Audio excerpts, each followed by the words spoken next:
Dios los bendiga en esta tarde. Soy el pastor Eduardo Mora desde la ciudad de Waco, Texas, y vamos a dar inicio a la enseñanza de esta tarde.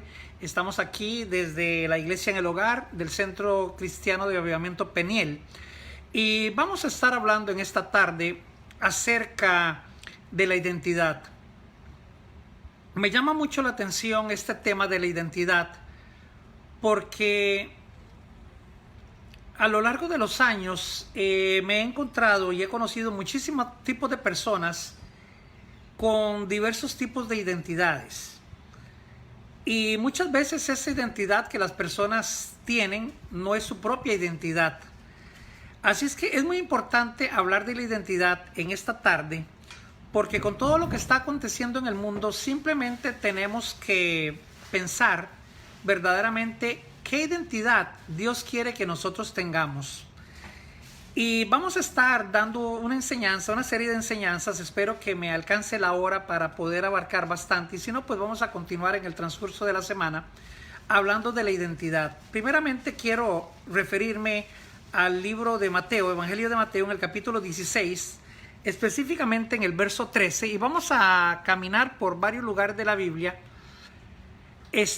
para que podamos entender lo que la palabra de Dios nos dice. El verso 13 del libro de Mateo, capítulo 16, dice lo siguiente: viniendo Jesús a la región de Cesarea de Filipo, preguntó a sus discípulos diciendo: ¿quién dicen los hombres que es el Hijo del Hombre? Hay dos preguntas aquí claves que se dan en esta trama, en este mensaje, y es importante que nosotros podamos dilucidar, entender verdaderamente estas dos preguntas en cuanto al entorno de esta pregunta que hace Jesús.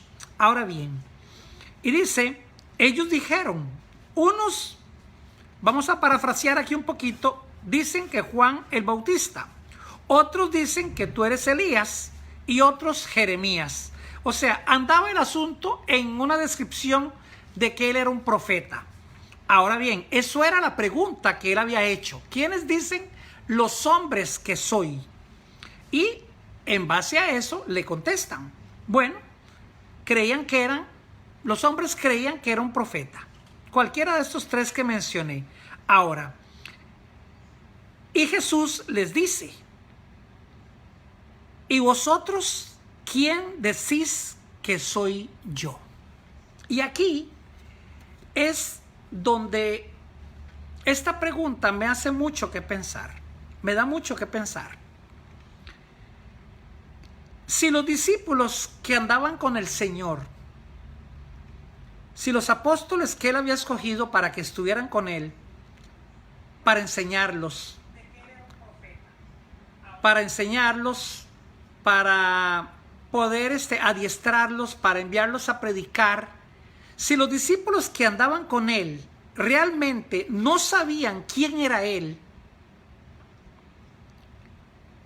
vemos la trama de este mensaje y Pedro le contesta, tú eres el Cristo, el Hijo del Dios viviente. Y Jesús pues entra en la conversación, en la temática del capítulo aquí 16 de Mateo y le dice, sí, exactamente, pero eso no te lo reveló ni carne ni sangre, sino mi Padre que está en los cielos. Ahora bien, la pregunta aquí es, ¿quién es Cristo para ti? Porque si los discípulos o los apóstoles que vivían con él, que andaban con él, ni siquiera se habían percatado de esto, ahora, ¿y nosotros que no andamos con Jesús? No lo conocemos, no sabemos cómo él es, no sabemos cómo son sus rasgos, aunque algunos vaticinan que es rubio, otros vaticinan que no, que debe ser moreno según el origen de él, pero el libro del Cantar de los Cantares lo describe de una manera muy diferente. Describe que tiene su pelo curly o su pelo colocho o encorvado y que es tan negro como el color del cuervo, pero por otro lado, en esa misma dirección dice que su pelo es rubio y que es blanco y que es moreno.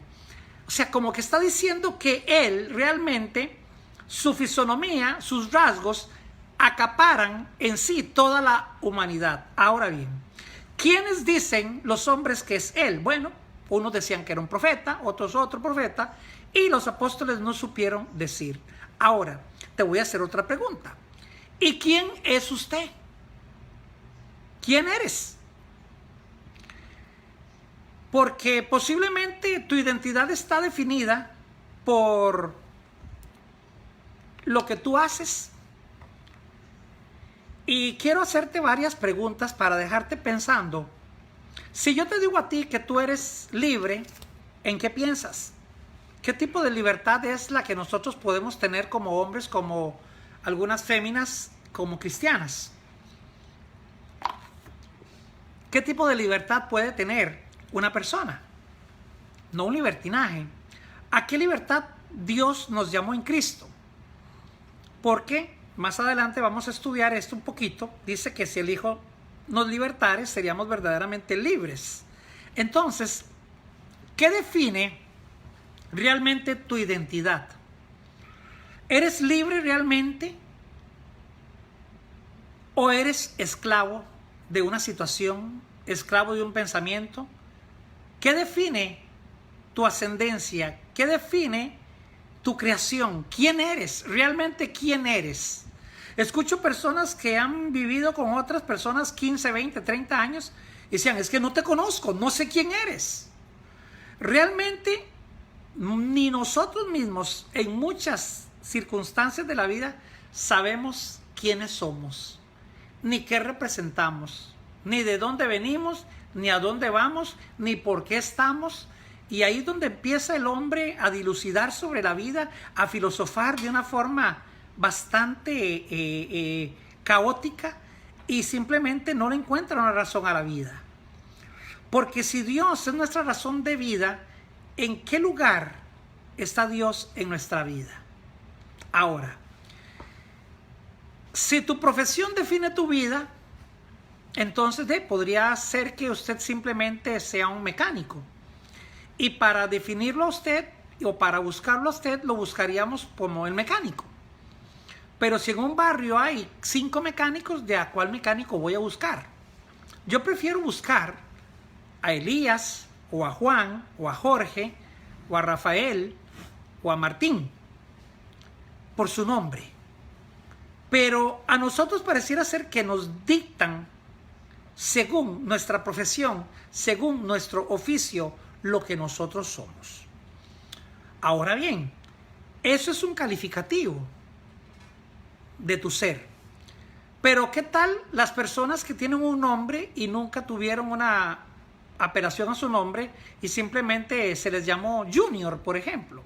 ¿Y quién es Junior? Bueno, es el hijo del otro Junior y Junior del otro, y viene una escalera de Junior y no se sabe quién es quién.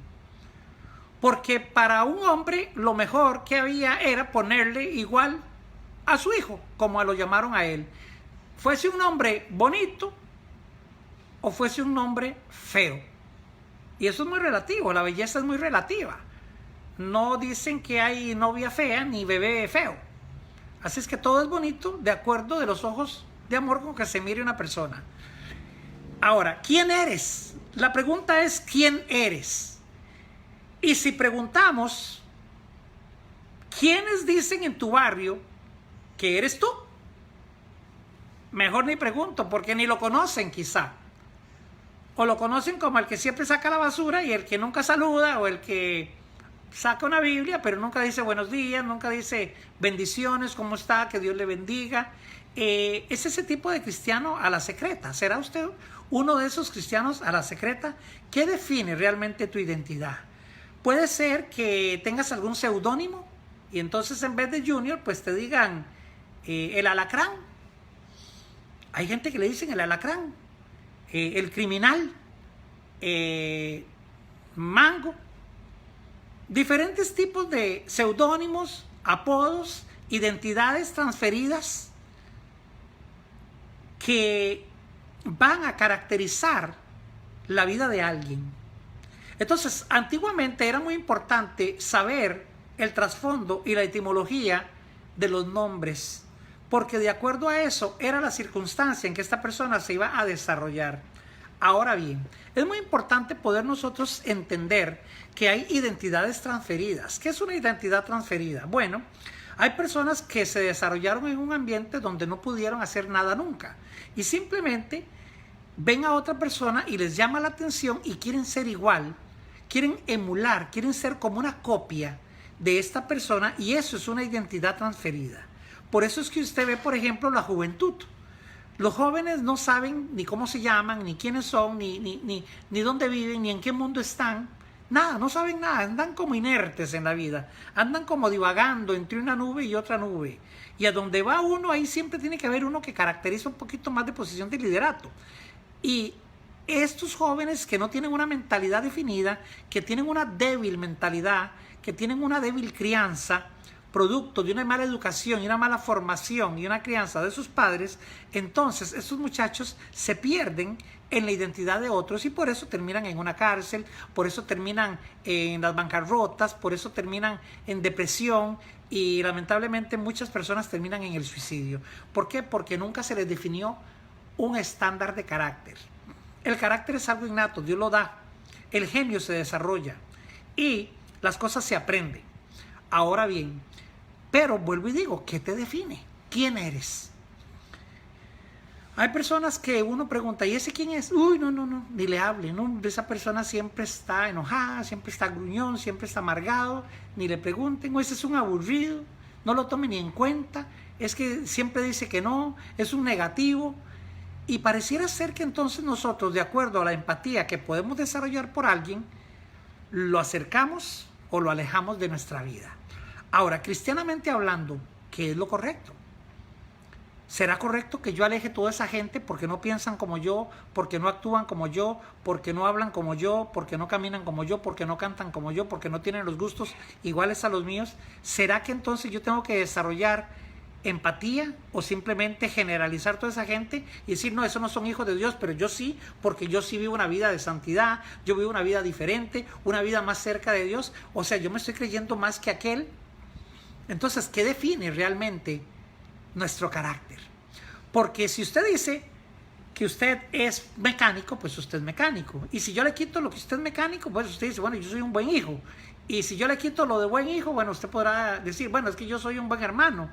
Y si le quito lo de buen hermano, podrá usted decir, bueno, realmente yo soy un buen esposo.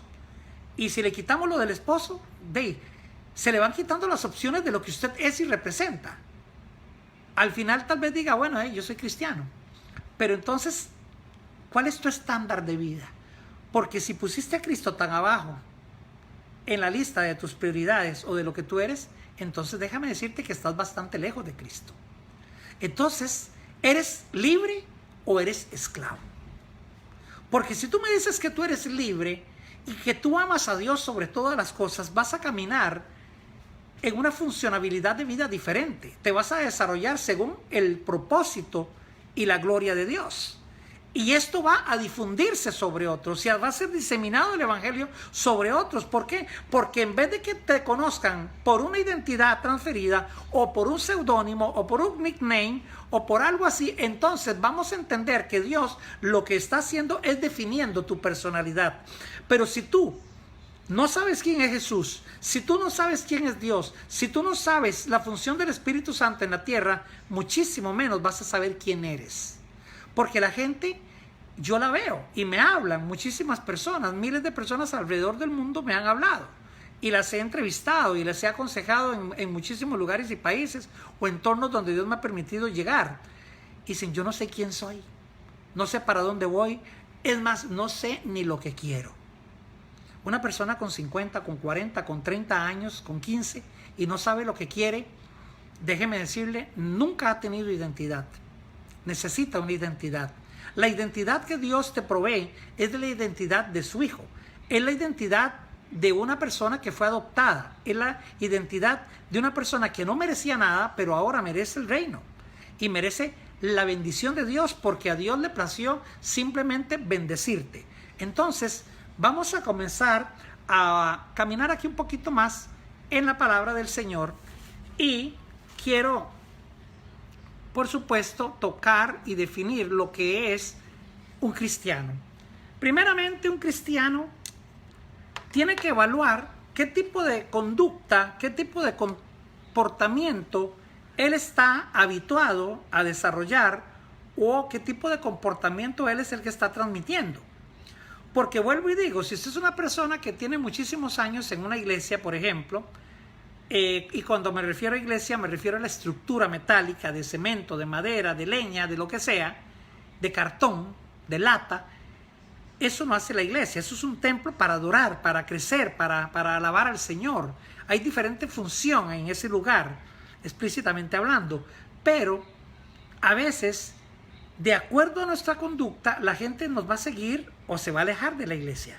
Entonces, si tú eres un cristiano que por tu conducta, por tu comportamiento, por tu forma de ser, por tu forma de decir, has votado a una persona que está creciendo en la palabra de Dios, pues la palabra de Dios nos dice que es mejor que te pongas una piedra en el pescuezo con una buena soga y te lances al fondo de un río.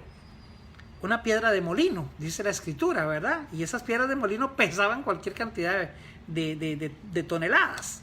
Así es que es muy difícil nosotros poder, de acuerdo al cristianismo antagónico y que protagonizan algunos, poder ganarse un alma para Cristo. Porque si la gente que le sirve a Cristo no sabe quién es y todavía anda en esclavitud de comportamiento, anda en esclavitud de pensamiento, anda pecando, anda viviendo un cristianismo muy somero, muy ligero, muy liviano, muy light, entonces, ¿de qué tipo de instrucción le vamos a dar a una persona nueva que trata de emular al Señor Jesucristo? Si nosotros somos las personas que ellos van a ver más cerca de ellos que a Dios mismo. Entonces, eso es muy importante. Por eso Jesús hace estas dos preguntas tan fuertes y tan categóricas. ¿Quiénes dicen los hombres que soy? Y después, ¿quiénes dicen ustedes que soy? Entonces es lo mismo. ¿Quiénes dicen los hombres que es usted?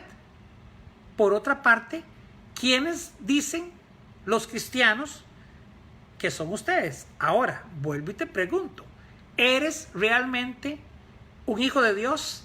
¿Eres realmente un cristiano? ¿Eres realmente un seguidor del Señor Jesucristo? ¿Quién eres? ¿Quién eres? Tienes que definir hoy quién eres. Hoy, si perdiste la identidad, si nunca la has tenido, es tiempo de que tú tengas una identidad. Y que esa identidad defina la clase de persona que tú eres, la clase de personalidad que tú tienes, para que verdaderamente tú puedas ser de bendición a miles de vidas. Ahora, si usted es una persona que usted ha prometido muchas cosas y nunca ha cumplido nada, ¿qué clase de cristiano es? ¿Qué clase de persona funcional dentro de un organismo vivo como la Iglesia de Jesucristo usted es? Porque lejos de usted estar siendo de bendición, posiblemente está siendo de maldición. ¿Por qué? Porque cuando uno promete, cuando uno se compromete a avanzar en dirección al Señor y camina en dirección opuesta, la Biblia dice que no tienes derecho, que prácticamente estás dejando al Señor de lado, y el que pone la mano en el arado y la quita de él, pues no es digno del reino del Señor.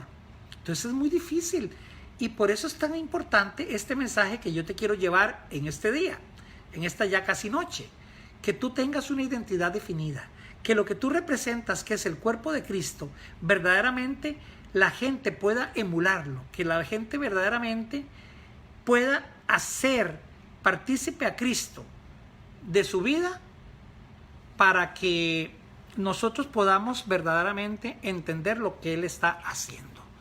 Dios es un Dios poderoso, maravilloso, y Dios está en este lugar de alguna manera hablándonos.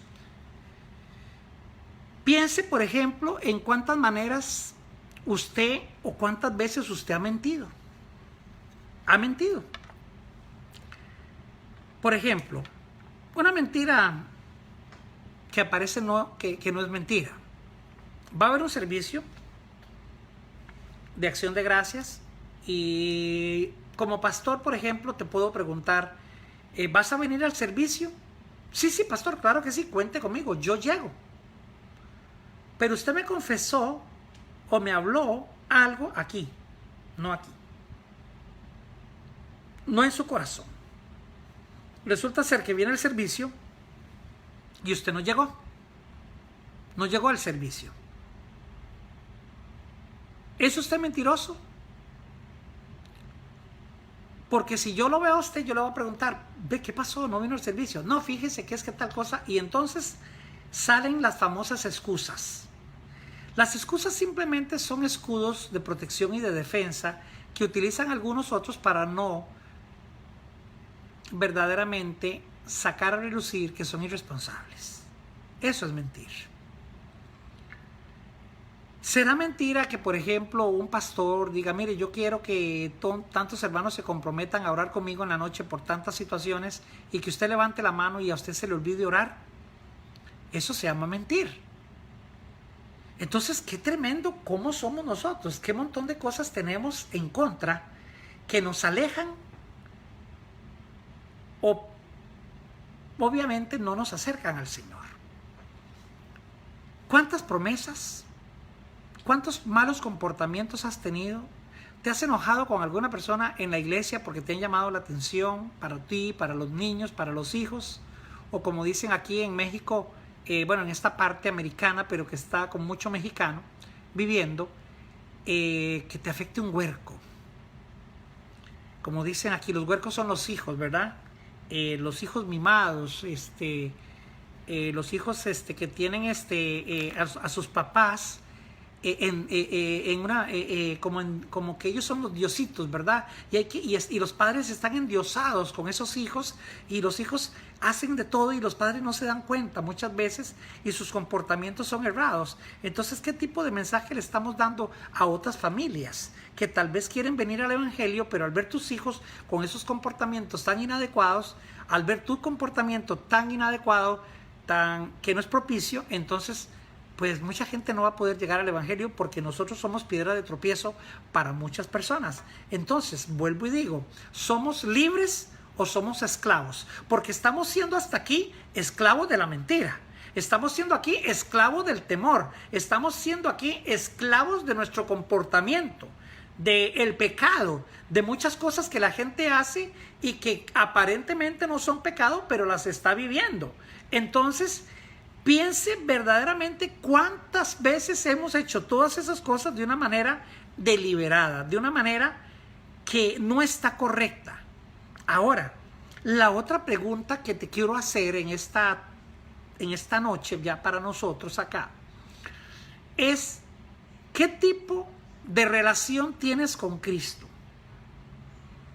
Porque si me dices que tú tienes una relación al 100% con Cristo, entonces tu vida debería reflejar algo diferente. Pese a que somos seres humanos y podemos tener ciertas conductas propicias del ser humano, cuando tenemos a Cristo, nuestra vida y nuestro enfoque y nuestro entorno cambia. ¿Por qué? Porque si a usted le pasó algo, usted se va a preocupar, pero de una forma más diferente. Usted va a tener paz.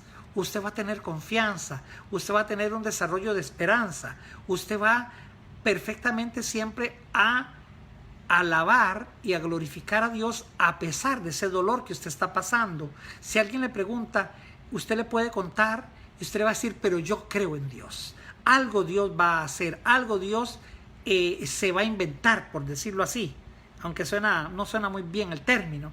Algo Dios va a crear, vamos a decirlo así. Ahora corrijo. Algo Dios va a crear, algo Dios va a propiciar, algo Dios va a poner en el medio para que pase algo bueno a favor de mí, a favor tuyo, que eres su hijo.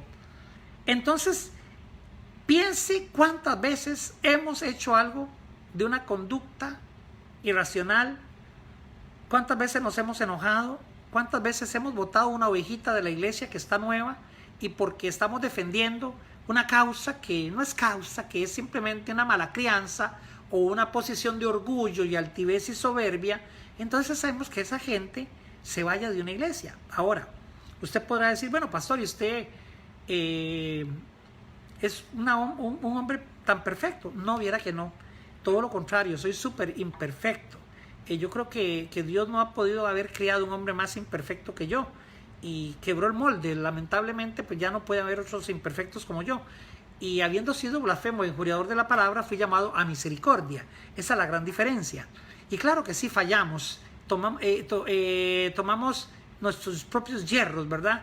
Y que Dios nos ayude y siempre se nos manifieste, se nos revele en nuestra vida para que nosotros podamos hacer lo correcto y lo bueno delante de Él y de su trono. Pero le he hecho bastantes preguntas, ¿verdad? Ahora, ¿es usted cristiano a nivel cognitivo? ¿Es usted cristiano porque le inculcaron que usted era cristiano? Porque déjeme decirle, me he encontrado por muchos años en muchas iglesias, muchas denominaciones, llámese como se llame, que hay personas que están en la iglesia 15, 20, 30 años y nunca han avanzado. Siempre se han quedado ahí chiquititos. Siempre han estado ahí como un bonsái, como un arbolito que no crece, ¿verdad? Pero sí se fortalece ahí en raíz. Entonces nosotros sí podemos pensar que hay personas en las iglesias y no es culpa muchas veces de los pastores, déjeme decirle, porque al que tiene lo suyo hay que dárselo.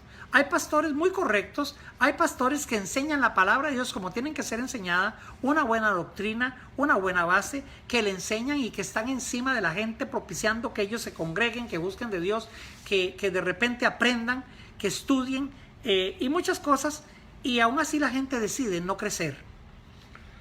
Porque no necesariamente una campana dentro de una iglesia suena. Si usted la toca, la campana va a sonar. Entonces, Pablo decía que había mucha gente que ya podía estar enseñando, que ya podía estar dirigiendo, pero nunca lo hicieron. ¿Por qué? Porque estaban en torno a que vamos a ir a un contexto de antes. Vamos a ver que aquellos hermanos de la iglesia de tantas, de la de Efesios, por ejemplo, de la de Éfeso, los hermanos no crecían porque siempre estaban peleando por los chiquillos, por los huercos, por los niños, que me le hicieron a esto, que me le hicieron a lo otro. Siempre estaban ahí en busca de cosas así, de celos, contiendas, cosas así. Hay muchas cosas inmaduras dentro de las congregaciones y no es culpa de los pastores. Sin embargo, hay posiciones de algunas personas que dicen, no, es que ese pastor de repente tiene favoritos y tiene preferencias. Y sí, es cierto, nosotros los pastores tenemos preferidos, claro que sí. Tenemos favoritos, sí, totalmente, culpable con las dos manos. Pero le voy a decir de quién nosotros los pastores nos hacemos o hacemos de estas personas que sean favoritos, de esa persona que siempre está ahí fiel, de esa persona que busca al Señor, de esa persona que siempre está allí en cualquier momento, que uno le habla y aunque no entienda a la persona no refunfuña, no está ahí vociferando, diciendo cosas y malgastando el tiempo y la vida. Entonces, ese tipo de gente es la que nosotros los pastores tomamos en cuenta.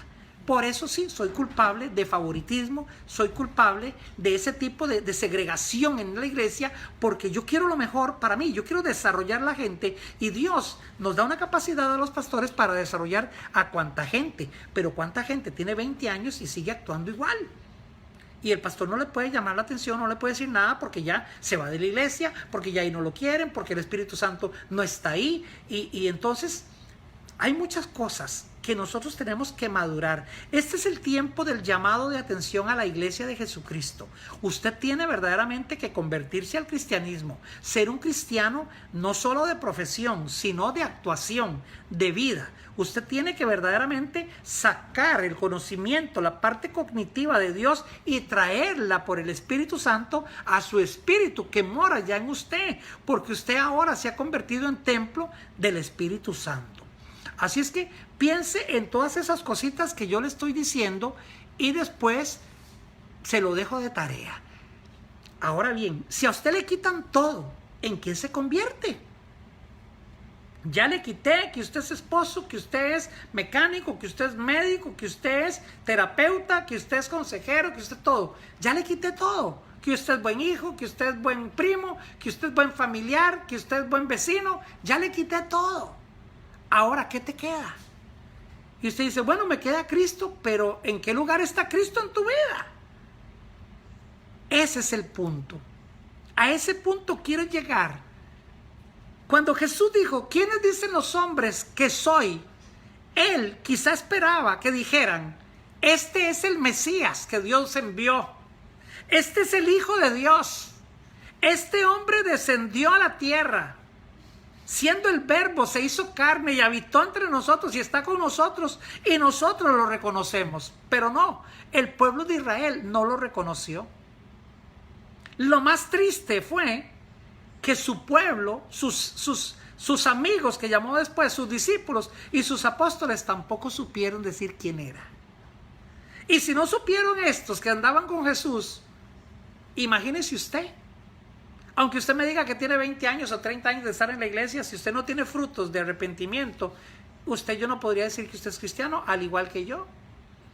Ahora, ¿fallamos? Sí, claro que fallamos. Hemos pecado, todos pecamos y fuimos destituidos de la gracia y de la gloria de Dios.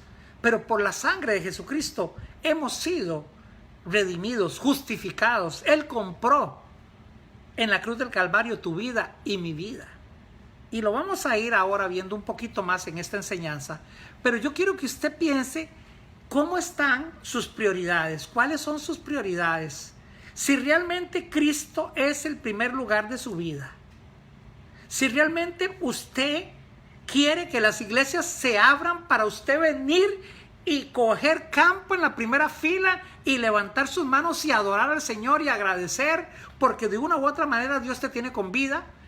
A pesar de las noticias negativas y nefastas y caóticas y amarillistas y sensacionalistas de mucho, que ahora viene esto y que las antenas y que las avispas y que la pulga matona y que la hormiga atómica y todo eso. Olvídese de todo eso está en la Biblia, todo eso se va a dar. Pero Dios también nos dice que Él sacó al pueblo hebreo con mano poderosa y el Dios que usted y yo le servimos, ese Dios quiere que usted lo conozca y Él quiere que sea su prioridad. Dios tiene que ser nuestra prioridad. Piense muy bien la respuesta. ¿Dónde está Dios en su vida? ¿Dónde? Porque si usted me dice que Dios está en usted, ¿por qué tiene tanto temor? ¿Por qué tiene tanto miedo? ¿Por qué tiene miedo a morirse? A mí me llaman, pastor, tengo mucho miedo. No puedo dormir. Ore por mí. Y yo digo, caramba. Ahora yo tengo que orar para que alguien duerma. Ahora yo soy como un somnífero espiritual para que alguien duerma. Y no es que uno no ore por la gente. Claro que sí, nos tomamos tiempo para eso. Pero si usted verdaderamente conociera a Dios, y usted lee la palabra, y usted coge el Salmo 3 y lo lee, y lo recita, y lo proclama. Y dice, mas tú, Jehová, eres mi escudo, mi gloria y el que levanta mi cabeza.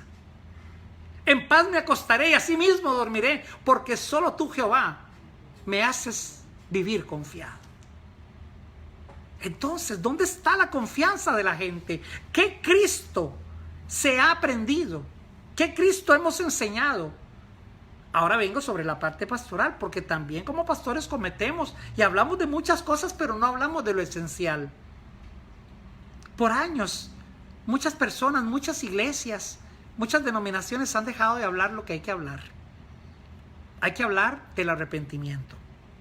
Hay que hablar de la justificación.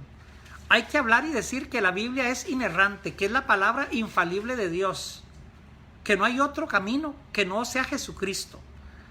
Y que hay que predicar que el que confiesa su pecado y se aparta alcanza misericordia. Eso hay que predicar. Hay que predicar que la sangre de Jesucristo tiene poder y sigue vigente al día de hoy. Hay que predicar que Cristo vino en cuerpo, alma y espíritu a la tierra como un hombre. Porque en este tiempo se levantarán muchos diciendo, este es el Cristo, yo soy el Cristo. Actuarán en su nombre, dirán en el nombre de Jesús, pero no creen que Él vino como hombre. Y eso es una señal del anticristo. Ahora bien, entonces tenemos que enseñar arrepentimiento. Pero ¿se ha predicado un Jesucristo solamente de la prosperidad? Ahora yo le voy a decir una cosa, yo creo en la prosperidad, totalmente. Yo creo en ser un hombre próspero, claro que sí. Creo en tener un buen auto, claro que sí. Creo en tener una buena casa, claro que sí. Si Dios me da una finca, claro que sí. Pero jamás y nunca eso va a estar encima del Dios que me lo dio. Esa es la gran diferencia. Yo creo que verdaderamente Dios es un Dios que viene a formar parte en nuestra vida y nos ayuda a entender que Él es un Dios tan sencillo que nosotros los humanos lo complicamos. Porque Dios es un Dios muy sencillo y nosotros los seres humanos lo complicamos y anulamos su palabra. Anulamos su palabra al tener tanto miedo, al tener tanto temor, al temblar ante una situación caótica o una pandemia como esta. Sea inventada o no, lo lograron. Inventado o no, lo lograron. Metieron al cristianismo en un caos. Hoy se puede decir quién era cristiano y quién no. Entonces, ¿estoy apelando yo a tu sentido de ubicación en Cristo? Claro que sí. Tenemos que tener sentido común y venir y decirle: Señor, bendícenos. Señor, haz que tú seas mi prioridad. Si tú no lo sientes, tienes que pedírselo a Él. Haz de Dios tu prioridad. Analiza verdaderamente cuál es tu posición y tu situación actual con el Señor Jesucristo. Quiero tomar un breve momento para saludar a algunas personas que nos están viendo por acá. Mi hermana Yamilet García, Dios te bendiga, Yamilet. Mi hermano Héctor Pizarro y nuestra hermana Nilda Rodríguez nos está mirando, gloria a Dios. Yo creo que es Nilda, yo creo que es la esposa del pastor allá en Orlando. Gloria a Dios. Vincent Uresti, Dios te bendiga, Vincent, de aquí de Hueco. Y mi hermana María de los Ángeles Puente Trejo, desde Tijuana. Dios le bendiga a mi hermana, mi sierva amada, gloria al Señor, que Dios le cuide su voz, que ella es una adoradora del Señor, gloria a Dios. Y también quiero saludar desde Chile a nuestra hermana Adriana Jiménez, que Dios nos está mirando. Nuestra hermana Mari Torres, sierva de Dios, allá en Los Ángeles. Nuestra hermana Glenda Marcel, Dios te bendiga. Daniela Oresti, gloria a Dios, ahí está presente. Lorey de la Cruz, de aquí de Hueco. Mi hermana Wandy, allá en Wisconsin. Mi hermana Karina Montoya, de Los Ángeles, gloria a Dios. Josephine Swindle, de aquí de Hueco, Texas. Y nuestra hermana Sandra Yolanda Martínez y su familia. Hermano Manuel Martínez, sus hijos, gloria a Dios, que están acá, cada uno conectado con nosotros. Así es que damos gracias a Dios, porque Dios es un Dios bueno, un Dios maravilloso. Estamos hablando acerca de quién es Dios para nosotros, cuál es la prioridad, quiénes dicen los hombres que era Jesús, quiénes dicen los hombres que eres tú, quiénes dicen los hombres que tú realmente representas a Dios o no. Ahora bien, San Juan capítulo 8, desde el verso 31 al 38, dice lo siguiente: dijo entonces Jesús a los judíos que habían creído en Él, porque unos sí creyeron en Él: si vosotros permaneciereis en mi palabra, seréis verdaderamente mis discípulos. ¿Qué es ser un discípulo? No es ser creyente. Ser discípulo y creyente es diferente. Ser discípulo es tener una continuidad y un seguimiento paulatino y progresivo de la vida de Jesús. Eso es ser discípulo de Jesús y de Cristo, de la unción de Jesús. Ahora bien, y dice el 32, verso 32 de San Juan 8: y conoceréis la verdad, y la verdad os hará libres. En el verso 33 le responden: linaje de Abraham somos. No está ya contestándole los que habían creído en Él, sino otros. Linaje de Abraham somos y jamás hemos sido esclavos de nadie. Yo en un inicio te dije: eres cristiano, eres libre, eres un esclavo. Porque si tú eres un esclavo del pecado o de algunas situaciones que ya antes mencioné, tú necesitas ser libre por el poder de la palabra de Dios. Hay muchas personas que están siendo esclavas de muchas formas y de muchas maneras. Así es que tiene que tener mucho cuidado. Hay muchas formas de esclavitud y tal vez usted ni las sabe, o tal vez usted las está ignorando. Así es que dice: linaje de Abraham somos y jamás hemos sido esclavos de nadie. ¿Cómo dices seréis libres? Ya ahí están también los que creyeron. Porque hay preguntas que la gente quiere hacer, y hay gente que pregunta y se cree muy sabio y muy entendido y muy erudito y muy exégeta y una persona muy calificada, pero realmente lo que determina a cada quien es la unción de Cristo. Jesús le responde en el verso 34 de esta manera: de cierto os digo que todo aquel que hace pecado, esclavo del pecado es. Wow. Todo aquel que practica el pecado es del diablo. Ahora, ¿y qué pasa con los cristianos que pecan? ¿Son del diablo o son hijos de Dios? Bueno, aquí hay una diferencia. Una persona que ha confesado a Jesucristo como su Señor y Salvador, que verdaderamente vive una vida íntegra, en una vida de santidad y en una vida de consecución por las cosas de Dios, esa persona ya no peca, esa persona yerra. Es diferente. Ahora nosotros somos redimidos por la sangre del Cordero, no somos pecadores. Por decirlo así, somos ex pecadores. ¿Me explico? Ahora, al que peca deliberadamente es a la persona que llegó, habló de Jesús, lo hizo su Señor, pero nunca realmente nació de nuevo y se fue a pecar. Significa que nunca fue salvo. Por eso es que pierde la salvación, porque nunca la tuvo. Fue salvo en su mente, no en su espíritu, no en su corazón, no en su conducta, no en su responsabilidad como hijo de Dios ante su familia, ante usted mismo y ante la iglesia. ¿Ok? Y ahí tenemos que cortar mucha tela hablando de lo que es la administración eclesiástica. Yo recuerdo de niño que íbamos a una iglesia y siempre había un famoso hermano, o dos o tres, viejitos de esos bien amargados que estaban en contra de la juventud buena, porque había juventud buena y había juventud mala. Y éramos un grupo de jovencitos que amábamos al Señor con todo el corazón. Y no andábamos participando de las diabluras de los muchachos que normalmente hacían o difundían o en lo que ellos habituaban participar. Pero siempre a estos viejitos se les ocurría algo para llamarnos a nosotros la atención. Y decían, ya el hermano fulano lo va a exhortar. Exhortar para nosotros era sinónimo de regañada, de un cocotazo, de un maltrato psicológico, verbal. Y pasábamos por ese bullying espiritual, por decirlo de esa forma, muchos jóvenes, incluyéndome, en esos años que pasamos como miembros activos de una iglesia, siendo muchachos, siendo jóvenes.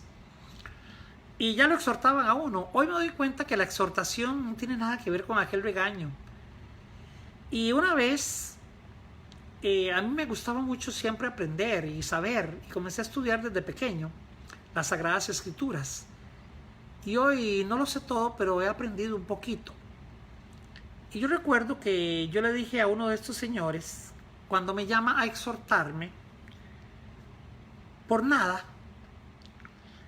y él me dice, y dígame, hermanito Mora, así me dijo el Señor, ¿cómo está su vida espiritual? Y yo le dije, mi vida espiritual, le voy a decir cómo está. Está muy bien y se compara mucho con la vida de uno de sus hijos menores, fulano de tal. Pero, adicional a esto, le quiero decirle que todos sus otros hijos son una vergüenza. Son una catástrofe para usted como padre, como diácono y como hombre que siempre quiere exhortar a todos, porque su casa es un desastre. Y el hombre se puso rojo, era bien blanco, él se puso rojo, las orejas así hasta que le hacían así, y me hizo unos ojos así feos, y me quería como dar un golpe el tipo. Y yo le dije, bueno, usted me hizo una pregunta, yo le contesté. Así es que ore mucho por su familia, le digo yo. Ore mucho por su familia, porque están muy lejos realmente de ser cristianos. Que Dios le bendiga, no le quito más tiempo y muchísimas gracias por su exhortación.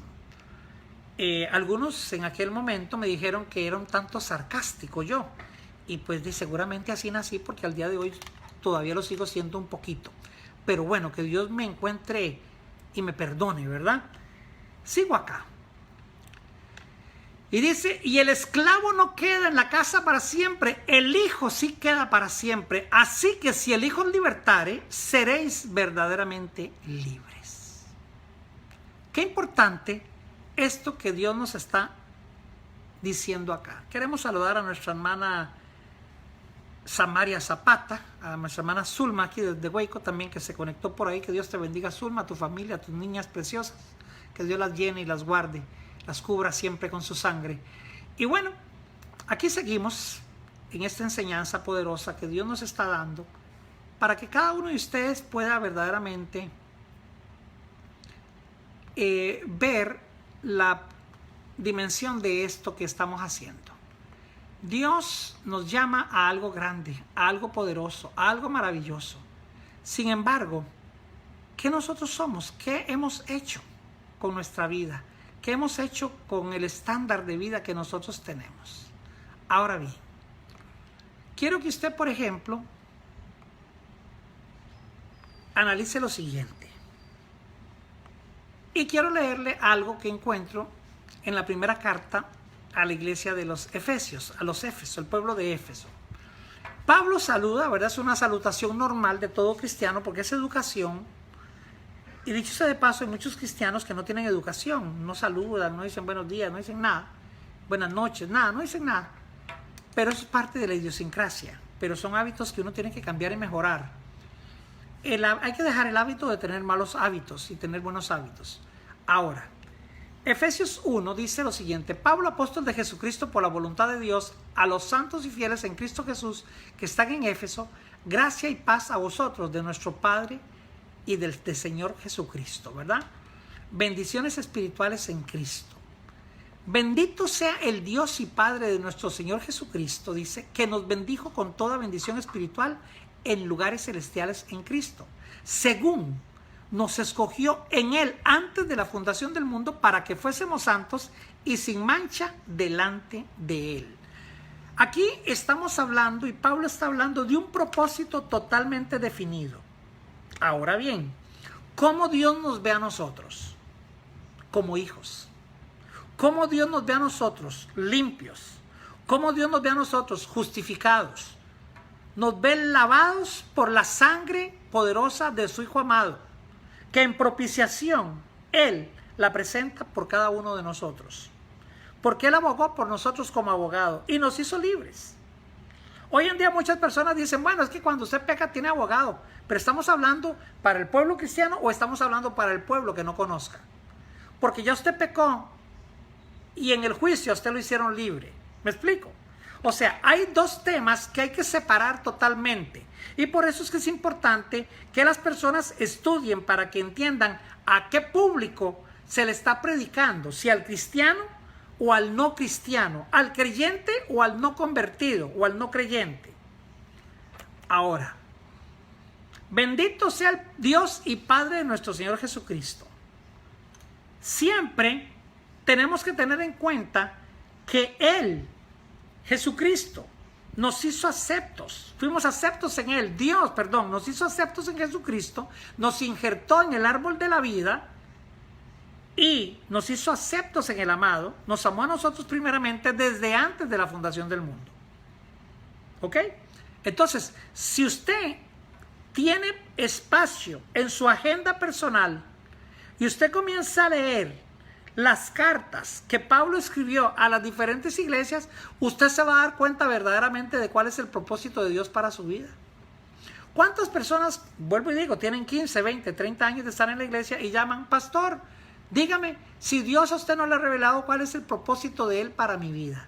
La gente cuando habla de propósito habla de ministerio. La gente quiere que le den un ministerio. La gente quiere que se le otorgue. Sí, usted va a ser un gran cantante, usted va a ser un gran adorador, usted va a viajar por el mundo. Pero realmente eso no. Y la gente dice que eso es profecía. Eso no es profecía. Eso es repetir lo que ya está escrito. Si la Biblia dice que iremos por el mundo, iremos por el mundo. Algunos lo tomamos en serio y algunos no. Eso es problema de cada quien. Cada quien le dará cuentas a Dios. Pero a mí no me venga a decir que usted me dice que yo voy a viajar por todo el mundo, que Dios le dijo, y usted me quiere profetizar lo que ya Dios a mí me ha dicho, porque ya está escrito en la palabra. Por eso es que le insto a estudiar la palabra del Señor. Voy a seguir acá con la carta de Efesios porque me llama mucho la atención lo que dice. Dice, en el verso 5 dice, en amor, habiéndonos predestinados para ser adoptados hijos suyos por medio de Jesucristo, según el puro afecto de su voluntad. En su voluntad, Él decidió amarnos. En su voluntad, Dios, desde antes de la fundación del mundo, decidió amarte a ti primero. Por eso la gente a mí no me venga a decirme que es que yo me encontré a Cristo. Usted no se encontró a nadie. Dios había pensado en usted, lo creó por un propósito maravilloso, y hoy Dios, después de 40, de 50, de 35 años, después de que usted ha pasado una vida que usted mismo ha permitido llevar, Dios viene y comienza a ordenarlo a usted. Dios viene y comienza a darle a usted una identidad. Pero usted no conoce la identidad de Dios, usted no sabe quién es usted. Por eso pregunta, ¿quién soy yo? ¿A dónde voy? ¿Qué tengo que hacer? ¿Y por qué? Porque si usted leyera verdaderamente, escúcheme bien, la palabra de Dios, usted no fuera la persona cristiana que dice que usted es. Dice el verso 6, para alabanza de la gloria de su gracia, con lo cual nos hizo aceptos en el amado. O sea, usted y yo, amado que me escuchas, hermano amado, hermanita querida, pastor amado, ministro amado, adorador amado, ministro del Señor, siervo inútil, como usted quiera llamarse, fuimos destinados por Dios, acogidos por su gracia, para que usted y yo lo adoremos a Él. ¿Se da cuenta? Para alabarlo a Él, para bendecirlo a Él. Allá como cuando se le reveló a Juan el libro del Apocalipsis en Patmos. ¿Qué miró él? Los 4 seres vivientes que se postraban y decían: santo, santo, santo, santo es el Señor. Y ahí mismo miraba 24 ancianos que se postraban al Señor, inclinaban su vida en adoración a Dios con sus coronas y venían y decían: santo, santo, santo. Hemos sido creados para armonizar ese canto glorioso y decirle: santo, santo, santo. Santo es el Señor.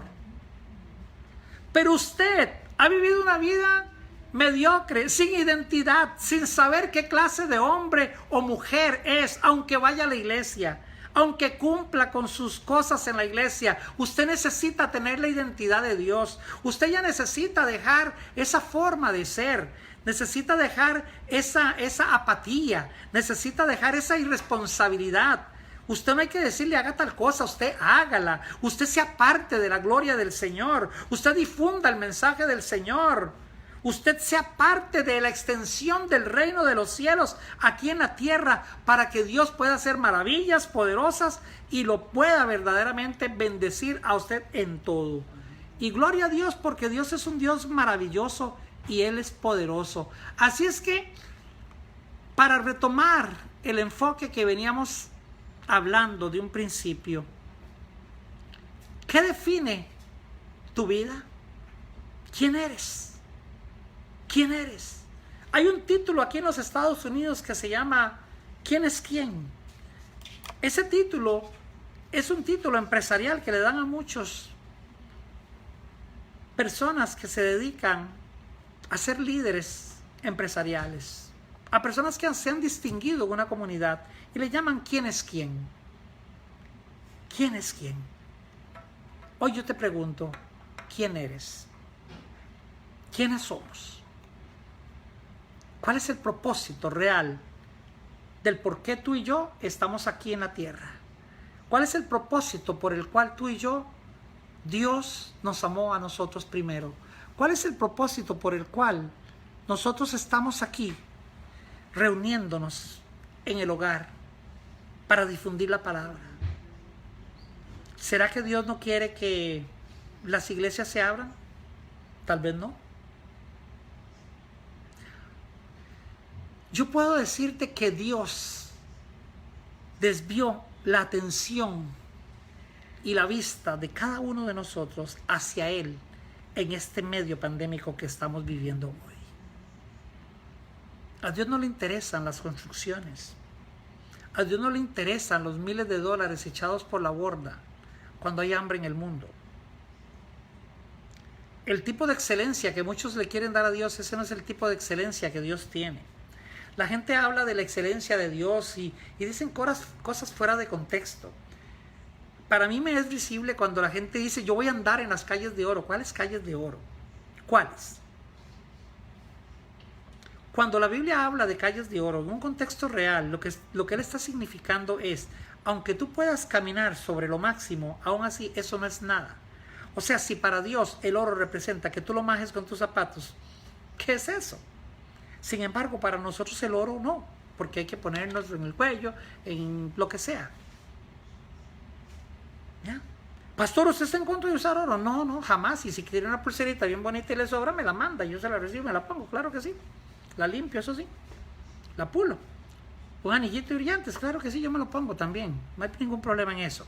Lo que estoy diciendo es que donde está tu tesoro, allí está tu corazón. Si tu tesoro son los hijos, ese es Dios para ti. Si tu tesoro es el templo, ese es Dios para ti. Si tu tesoro es el carro, ese es Dios para ti.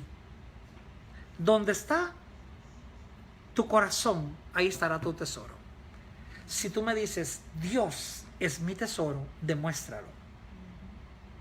Dándole la prioridad, dándole la preeminencia, exaltándolo y glorificándolo por siempre. Eso define quién eres. No eres quien eres por lo que haces, ni por lo que te dicen, por lo que te llaman, por los seudónimos, por los nicknames. Eres por los apodos, eres hijo de Dios, porque Dios en Cristo te constituyó desde antes de la fundación del mundo. Así es que fuimos creados por Dios con un propósito maravilloso. Fuimos creados por Dios para que nosotros pudiéramos verdaderamente acercarnos a Él. Ese es el propósito. Dios nunca ha estado lejos de nosotros. Nosotros somos los únicos que nos separamos de Dios por la vergüenza de que hemos dejado de hacer lo que Dios nos ha llamado a hacer. Hemos actuado en una dirección totalmente opuesta a la dirección de Dios. Hoy, retomemos el enfoque. Hoy, volvamos a la palabra de Dios. Hoy, volvamos verdaderamente al inicio, a la senda antigua. Hoy, hablemos la palabra de Dios como tiene que ser hablada. Hoy, llamemos las cosas que no son como si fueran. Hoy, pongamos a Dios no solamente en primer lugar en nuestra mente, como un factor cognitivo. Pongamos a Dios en nuestro corazón, en nuestro espíritu, en nuestro ser y difundamos con orgullo que somos hijos de Dios. Que nos importa la gente, que nos importan las vidas, que nos importa el evangelio, que nos importa predicar, que nos importa, sí, darle agua al que tiene sed, darle comida, darle pan al que no tiene. Eso es iglesia de Dios. Eso es el poder de Dios manifestado en amor. No hay otra forma. Ahora, si usted tiene muchas posesiones y usted muriera hoy,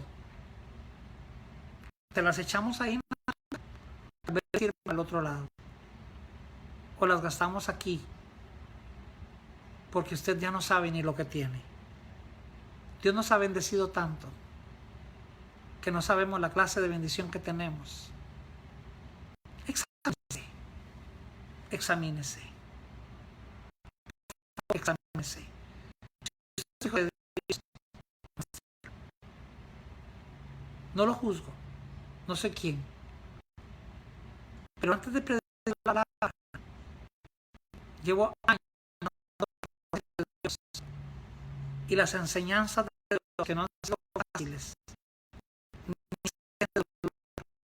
cuales he aprendido, he madurado y sé lo que es tener a Dios. Así es